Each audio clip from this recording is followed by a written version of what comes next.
हरिओम तत्सत। अघोर वचन अमृत में आज का जो वचन है वह है सर्वेश्वरी ही एक शक्ति है जिसका अस्तित्व कण कण में है। जो परम तत्व परमेश्वरी है, जो कण कण के अंदर प्राण रूप, एटम रूप, चेतना रूप, परमाणु रूप, अणु रूप में विराजमान है, जो स्थूल है, जो सूक्ष्म है, जो कारण है, वह परमेश्वरी ही अघोर का मूल है। जिस दिन आप अपने जीवन की समस्त घोरता परमेश्वरी के चरणों में अर्पित करके उस महाशक्ति का चिंतन कर ले लगते हैं, उस महाशक्ति का आश्रय लेते हैं जो राम को श्री राम बना देती है, जो कृष्ण को श्री कृष्ण बना देती है, जो भोलेनाथ को महादेव बना देती है, उस शक्ति का चिंतन ही अघोर की परम साधना है। वही आपके जीवन में भोग और मोक्ष प्रदान करने वाली दिव्य शक्ति है। उस शक्ति को प्रणाम करें, उस शक्ति का आश्रय लें, यही अघोर का मार्ग है। जिस शक्ति का हम चिंतन कर रहे हैं वह कोई दूसरी बाहरी वस्तु नहीं है, वह हमारे और आपके बीच में विराजमान प्राण रूप है, ज्ञान रूप है, ध्यान रूप है, भाव रूप है, चिंतन रूप है। हम शायद उसको सही से पहचान ना पाते हो, या सही क्या है, उसकी सही पूजा क्या है, समझ ना पाते हो, उसकी आराधना कैसे की जाती है यह ना समझ पाते हो। गुरुदेव कहते हैं ये फल, फूल, धूप, दीप, नैवेद्य ही तो है। ये फल, फूल, धूप, नैवेद्य ही तो है, तो यह हो ही नहीं सकता क्योंकि यह तो सामग्री है, कोई देवता तो है नहीं। धूप और दीप नैवेद्य से तौलकर कोई मापदंड नहीं है जिससे आप परमेश्वरी को प्रसन्न कर लें, क्योंकि पदार्थ कभी चैतन्य को प्रसन्न नहीं कर सकते। माँ परमेश्वरी तो चेतना रूप है, चैतन्य है, और आपके सभी पदार्थ जो हैं उसमें वह चेतना नहीं जो परमेश्वरी को प्रसन्न कर सके। और इस सूत्र को अगर अघोर मार्ग से आप समझेंगे तो आपके जीवन की जो प्रसन्नता है वे पदार्थों से नहीं हो सकती, क्योंकि आप अविनाशी हैं, पदार्थ विनाशी है। आप अपरिवर्तनीय हैं, आपका कभी परिवर्तन नहीं होता, पदार्थ परिवर्तित हो जाते हैं। इसलिए जीव तब तक सुखी नहीं हो सकता जब तक वो चेतना रूप परमेश्वरी से एकाकार नहीं होता।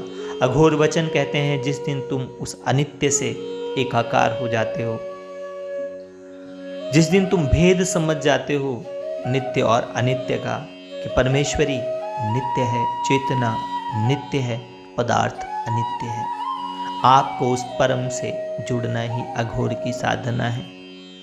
धूप, दीप, नैवेद्य, फल, फूल, मिठाई परमेश्वरी की प्रसन्नता का हेतु नहीं है। परमेश्वरी की प्रसन्नता का हेतु है आपका समर्पण, आपकी माता के प्रति श्रद्धा।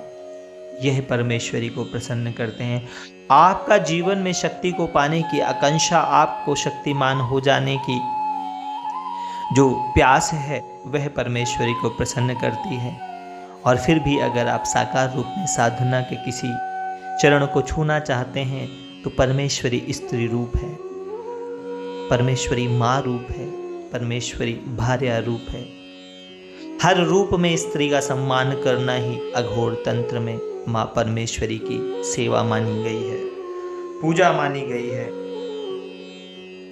तो बंधुओं, उत्तम पवित्र विचार, पवित्र भावनाएं, पवित्र आचरण जब तक ना होगा तब तक पवित्रता और पवित्र पात्रता का जो गुण है वह विकसित ना हो पाएगा। इसलिए सत्य चिंतन, स्वाध्याय और अंतकरण की जागृति ही अघोर वचन अमृत का मूल है। अघोर तंत्र के अंदर आपका अंतकरण बिल्कुल निर्मल, स्वच्छ और पवित्र हो। अघोर तंत्र में, अघोर वचन अमृत में योगिनी के रहस्य को बताते हुए गुरुदेव कहते हैं कि शक्ति को ही योगिनी कहते हैं। जब शक्ति प्राप्त हो जाती है तो पुरुष भी योगिनी पद को प्राप्त कर लेता है और वह योगी कहलाता है, वह योगस्थ हो जाता है, वह ध्यानस्थ हो जाता है। बिना परमेश्वरी की कृपा के योगी होना संभव नहीं है। ज्ञान ना पीछे इंतासी देवी भगवती हिसा बलादह कृष्ण मोहाय महामाया प्रक्षते। बिना परमेश्वरी की कृपा से बड़े बड़े योगियों का चित्त भी माया हर लेती है। सो परमेश्वरी को ही योगिनी कहते हैं। जिस दिन आपने परमेश्वरी को अपना और अपने को माँ परमेश्वरी का पुत्र मान लिया, परमेश्वरी को अपनी माता मान लिया, अपना गुरु मान लिया, अपना इष्ट मान लिया, अपना सब कुछ मान लिया, उसी दिन से आपके जीवन में आपके अभिष्ट, आपकी इच्छाएं पूर्ण होने लगती हैं। आप पूर्णता की ओर बढ़ने लगते हैं। वह परमेश्वरी ही योगिनी है। उसकी प्रत्येक शक्ति में योग की अनेक विभूतियां समाई हुई हैं। जो परमेश्वरी को माँ मान करके मौन साधना शुरू कर लेते हैं, उनकी वाणी के भीतर सिद्धि आ जाती है। वागीश्वरी उनकी जिह्वा पर जागृत हो जाती है। जो परमेश्वरी का ध्यान करके आसन पर बैठते हैं, उनको आसन सिद्धि प्राप्त हो जाती है। उनके शरीर के चक्र जागृत होने लगते हैं, वह प्रकाशित होने लगते हैं, वह दिव्यता का अनुभव करने लगते हैं। और अघोर तंत्र में गुरुदेव कहते हैं, मन और मनन का जो विषय है वह प्राणमयी परमेश्वरी का विषय नहीं है। यह परमेश्वरी तो अदृश्य है, उसको देखा नहीं जा सकता। यह वाणी का विषय भी नहीं है, उसको कहा भी नहीं जा सकता। कैसा कैसा कैसा कैसी है वह? सच तो यही है कि परमेश्वरी अचिंतन्य है, चिंतन के द्वारा नहीं, सिर्फ प्रेम के द्वारा ही अनुभूत की जा सकती है। जिस दिन आप बैठ करके अपने आसन पर हृदय से गुरु रूपी परमेश्वरी को प्रणाम करते हैं या परमेश्वरी रूपी गुरु के प्रति समर्पण का भाव रखते हैं, उसी दिन परमेश्वरी का प्रकाश आपके हृदय में जागृत होने लगता है और आप परम के अर्थ करने के लिए, परम के अर्थ जीने के लिए, परम के अर्थ जागृत होने के लिए तैयार हो जाते हैं। परम के अर्थ किया गया कार्य ही परमार्थ है। जिस दिन आप परमेश्वरी के हित में, परमेश्वरी की प्रसन्नता हेतु अपने जीवन को चलाना शुरू कर देते हैं, उसी दिन आपके जीवन में परमार्थ शुरू हो जाता है। उस परमार्थ को जानने के लिए, उस परमार्थ को जीने के लिए परमेश्वरी का आश्रय ही अघोर वचन अमृत का रहस्य है। आज का अघोर वचन अमृत यहीं तक।